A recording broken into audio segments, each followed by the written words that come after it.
Soy el maestro Rubén Lima Barranco del Instituto Tecnológico de Apizaco. Hoy vamos a ver la teoría del movimiento curvilíneo de partículas.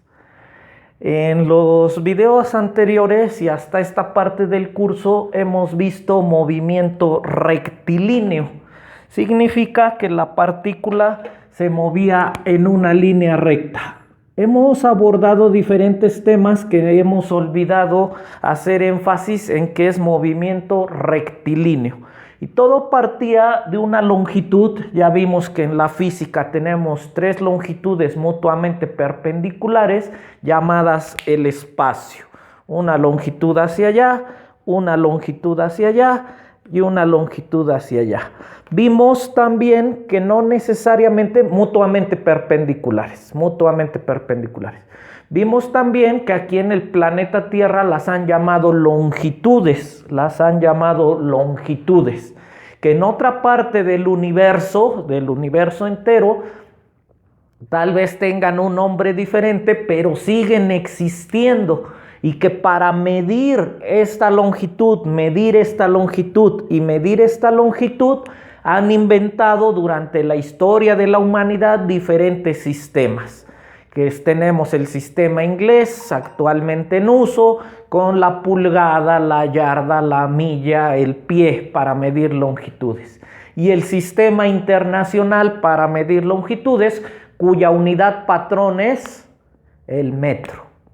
Y que de ahí siguen múltiplos que se vuelven prefijos de la unidad que estamos midiendo, en este caso longitud, con unidad patrón metros, como el kilómetro, el hectómetro, el decámetro, el decímetro, el milímetro, el micrómetro, etc.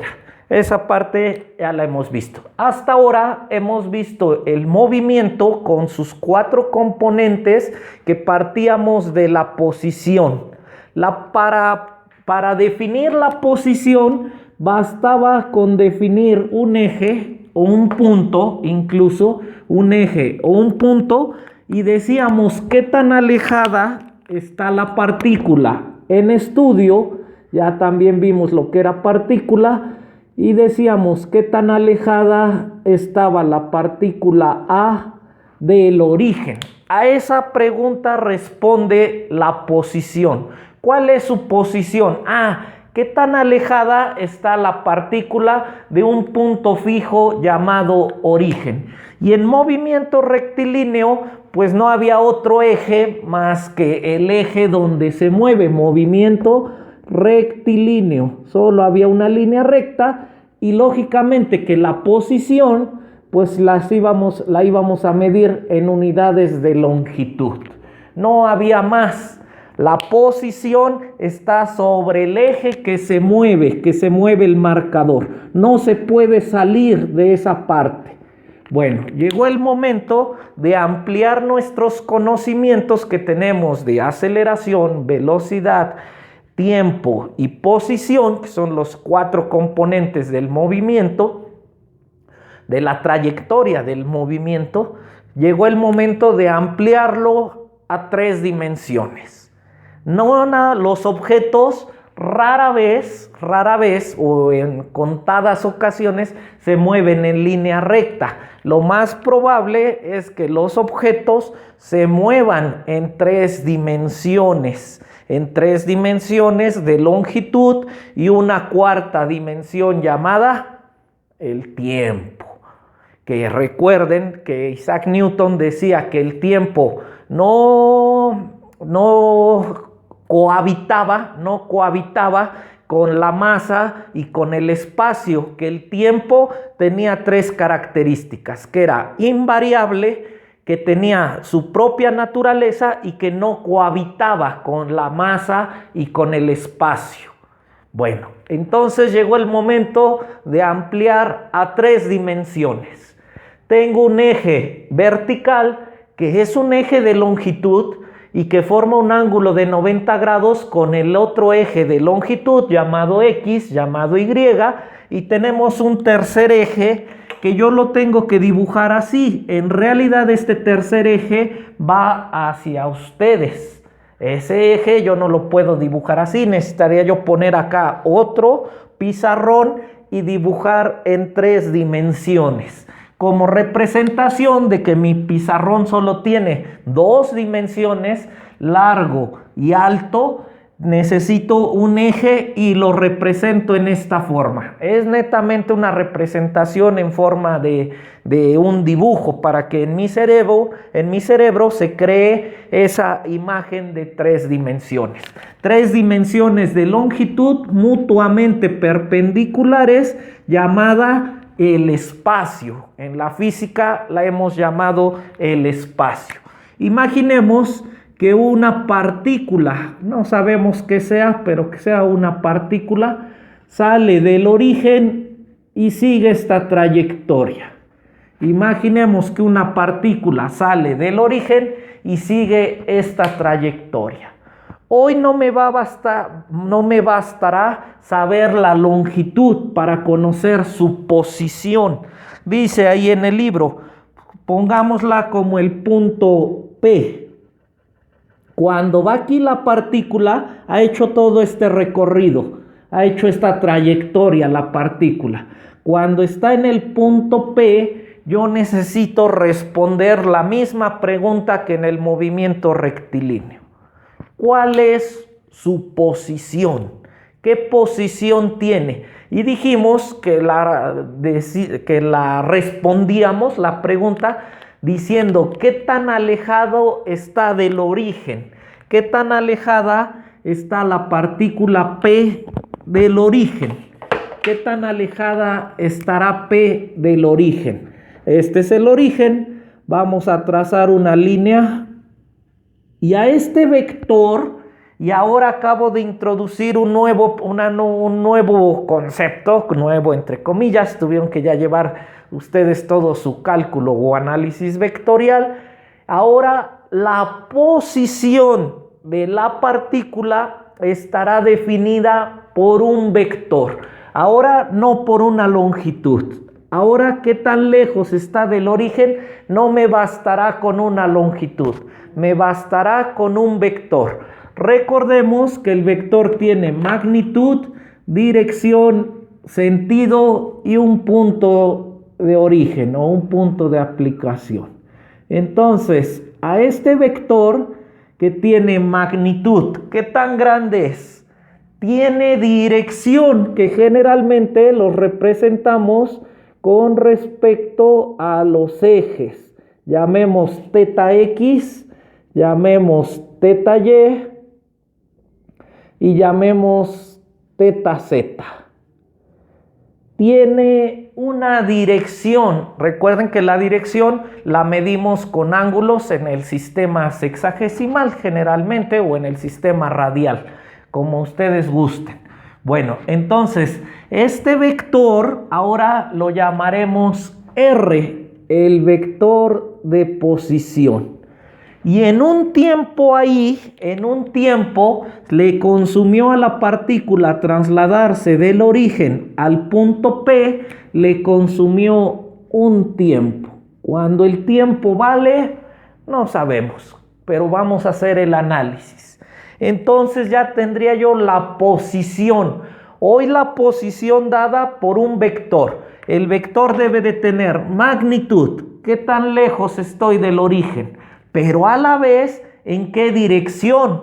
Ahorita yo podría caminar así, 2 pasos, o podría yo caminar así, 2 pasos, o podría yo caminar así, 2 pasos. ¿Qué tan lejos estoy? 2 pasos.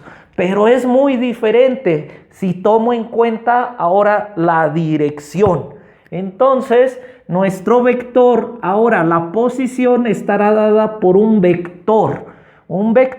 Y regresamos a nuestro análisis o cálculo vectorial. Necesitamos la herramienta de cálculo vectorial. Y este punto P lo alcanzó en un tiempo, que no sabemos qué tiempo. La partícula continúa el viaje. Lo voy a poner de negro. La partícula continúa el viaje. Ahora ha llegado al punto P'. y trazo su vector de posición. Este vector de posición, que en el libro lo llaman R', R minúscula prima, es un vector. Acuérdense que los vectores dijimos que los iba yo a representar con la flechita. En el libro los marcan como negrito. Yo no puedo acá dibujar con negrito. Es un vector de posición que tiene su magnitud. ¿Qué tan grande es ese vector? Tiene su dirección, forma un ángulo con el eje de las X, forma ángulo con el eje de las Y y forma ángulo con el eje de las Z. Tiene un sentido y tiene un punto fijo, punto de aplicación. Entonces, ahora la posición estará dada por un vector y el vector a su vez tiene que tener sus 4 componentes. Magnitud, qué tan grande es y en qué unidades se mide. En este caso, unidades de longitud, no sabemos en qué unidades, si en el sistema inglés, en pulgadas, en yardas, en millas, en pies, o en el sistema internacional en metros o cualquiera de sus múltiplos de los metros, kilómetros, centímetro, milímetro, no sabemos. Lo único que sabemos es que son unidades de longitud. La partícula se ha movido en el espacio. La partícula se acaba de mover en el espacio. Entonces acaba de recorrer longitudes. Entonces, ¿qué tan lejos está en el punto prima, P'? Pues lo vamos a representar con el vector de posición. Vector de posición. Y es una longitud. Después dice que si unimos, bueno, para eso le consumió otro tiempo. Antes de eso, llevamos aquí está la partícula con su vector de posición en el punto P y le consumió un tiempo. Un tiempo después, ¿cuál es ese tiempo después? Delta T. Un tiempo después, la partícula ya no está en el punto P, la partícula ya está en el punto prima. Era el tiempo de acá más delta T. Delta significa un incremento, más un incremento de tiempo. Es decir, le llevó delta T pasar del punto P al punto P'. Si unimos con un vector el punto P con el punto P', ¿cómo se llamará este nuevo vector que acabo de escribir? Pues se va a llamar la diferencia de posición. Es la diferencia de posición. ¿Qué es la diferencia? Pues la resta. En matemáticas la diferencia la representamos como una resta. Ya habíamos visto en nuestro movimiento rectilíneo que esta era la partícula C y esta era la partícula B. Dijimos, esto se llama XC, es la posición de C y esta es la posición de B. La resta XC, ¿qué tan lejos está C del origen? ¿Qué tan lejos está B del origen? La resta XC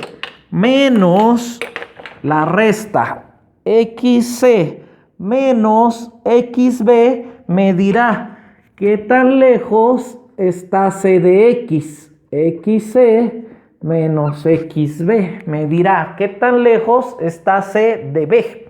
¿Qué tan lejos está C de B?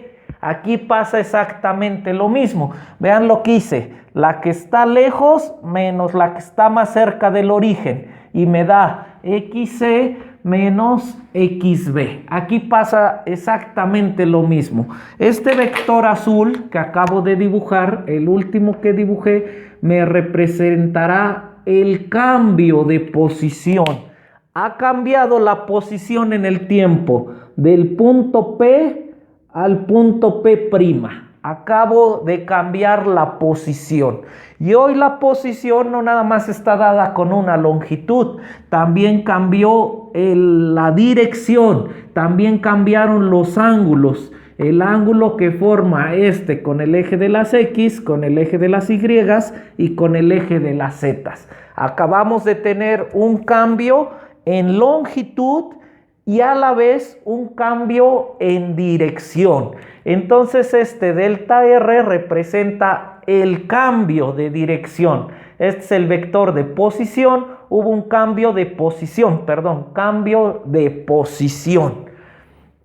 ¿Cómo lo expresamos matemáticamente? Por el método del triángulo, me dice, ¿dónde termina el primer vector, que es el morado? Dibújate el segundo, más delta R es el segundo, y la resultante de esos dos será R'. R'. Y en todos estamos hablando de vector, vector, vector. Y lo podemos despejar. Está sumando, pasa restando y es idéntico a lo que tenemos allá. Delta R representa el cambio de posición de la partícula. Acaba de cambiar de estar aquí, ahora está aquí, en otro punto del espacio. Entonces delta R', delta R, está sumando, pasa restando, R' menos R inicial. Así, igualito que aquí. XC menos XB. R segunda, vamos a llamarlo así, más allá del tiempo, R' segunda menos R original, que era la primera. Ese será el cambio de posición y también es un nuevo vector. El cambio de posición es un nuevo vector. Si a ese vector, vamos con la definición de velocidad promedio. Si a este vector lo divido entre el tiempo que le llevó pasar de aquí para acá, si a este vector azul lo divido entre el tiempo que le llevó pasar de aquí a aquí, se llamará la velocidad promedio. Es el vector delta R entre delta T, será la velocidad promedio. ¿Qué pasa si yo divido un vector entre un escalar? Obtenemos también un vector que se llama el vector velocidad promedio.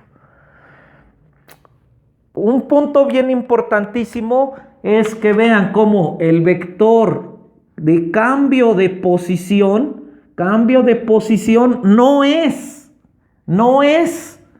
la trayectoria de la partícula. La trayectoria de la partícula es esta.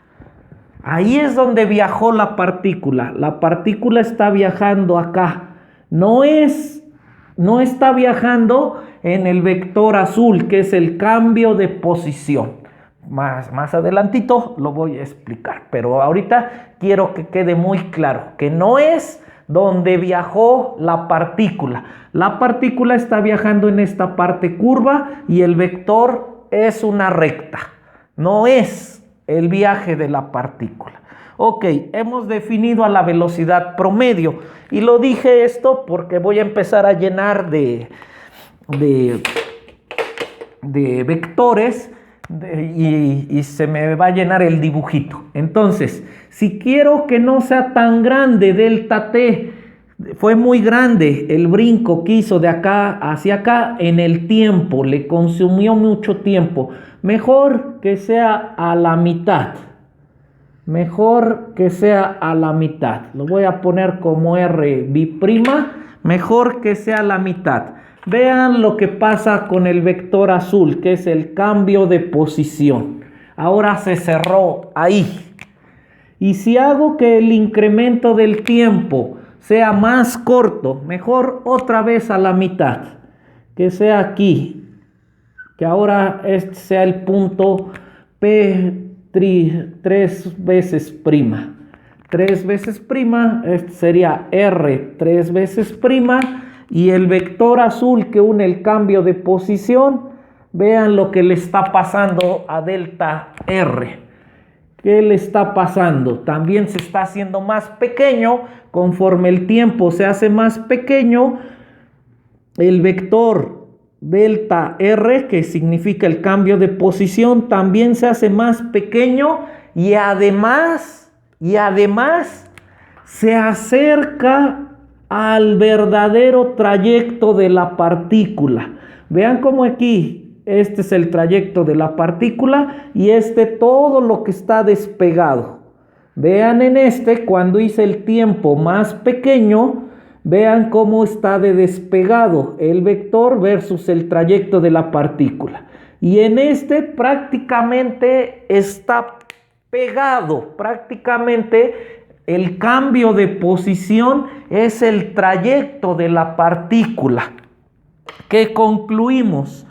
Si yo hago que delta de t en la velocidad promedio, si yo hago que en la velocidad promedio, en el vector velocidad promedio, delta de t tienda a ser 0, si yo hago que en la velocidad promedio, delta de t, el incremento de tiempo sea muy corto, en el límite, cuando delta de t tienda a ser 0, yo consigo que se llame la velocidad, el vector velocidad instantánea. Nuevamente he acorralado el desplazamiento de la partícula en el tiempo, lo he acorralado tanto que si yo tomo dos puntos muy cercanos en el tiempo, lograré encontrar su velocidad instantánea, ya no promedio. Promedio cuando el límite del tiempo tiende a ser 0 y se transforma en el vector velocidad instantánea. Aquí fue muy lejos, está representado por esto. ¿Qué tan lejos está la velocidad promedio de la velocidad instantánea? Está muy lejos, acá lo aproximé más y aquí ya está muy próximo. Hemos llegado al límite. Cuando la diferencia de tiempo o el incremento de tiempo tiende a ser 0, la velocidad promedio se transforma en la velocidad instantánea y también será un vector. Un vector que resultará de derivar el vector de cambio de posición entre el tiempo. Y si yo nada más divido, y si yo nada más hago la división de delta R entre delta T, delta R con su magnitud, si yo divido esta longitud, la longitud que en realidad recorrió la partícula, que es un arco de circunferencia, esa es la verdadera distancia que recorrió la partícula. Si yo divido delta de S entre delta de T, se llamará la rapidez. La rapidez no es un vector, la rapidez es nada más me indica a qué tan rápido avanza la partícula, sin importar su dirección. La rapidez nada más me dice qué tan rápido va la partícula sin decir la dirección.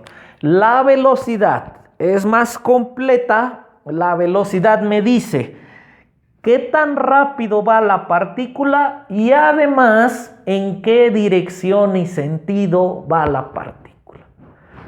Tenemos que tener cuidado con nuestras definiciones. Velocidad es un vector y me interesa su magnitud, es decir, qué tan rápido va la partícula.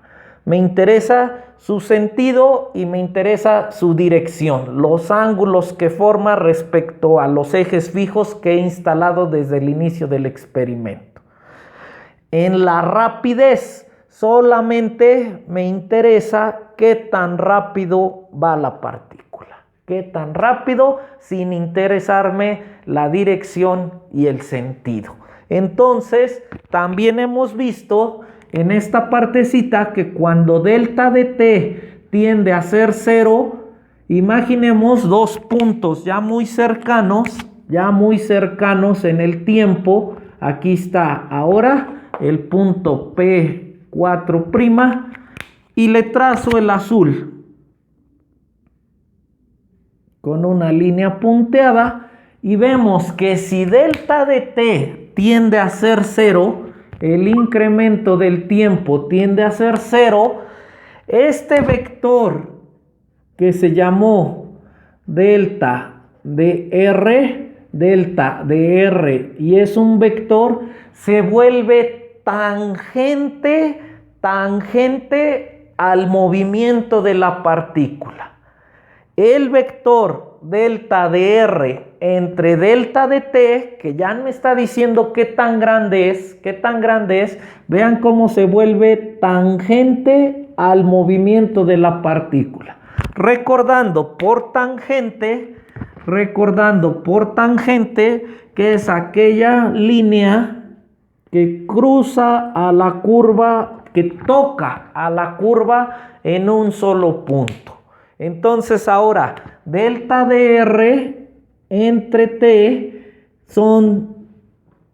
delta de t son tangente al movimiento de la partícula.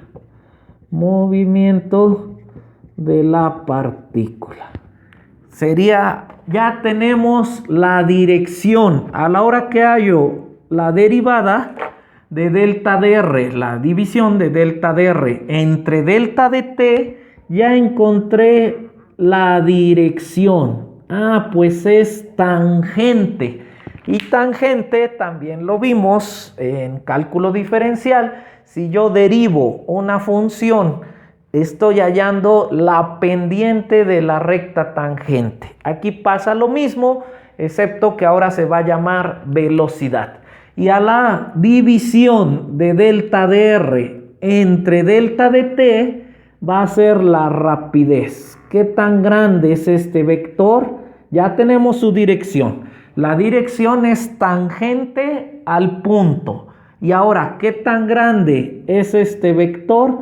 Pues será delta de R entre delta de t. Puede ser muy grandote, le pudo llevar mucho tiempo pasar de aquí para acá, lo pudo haber hecho muy rápido en el tiempo y acabamos de definir al vector velocidad.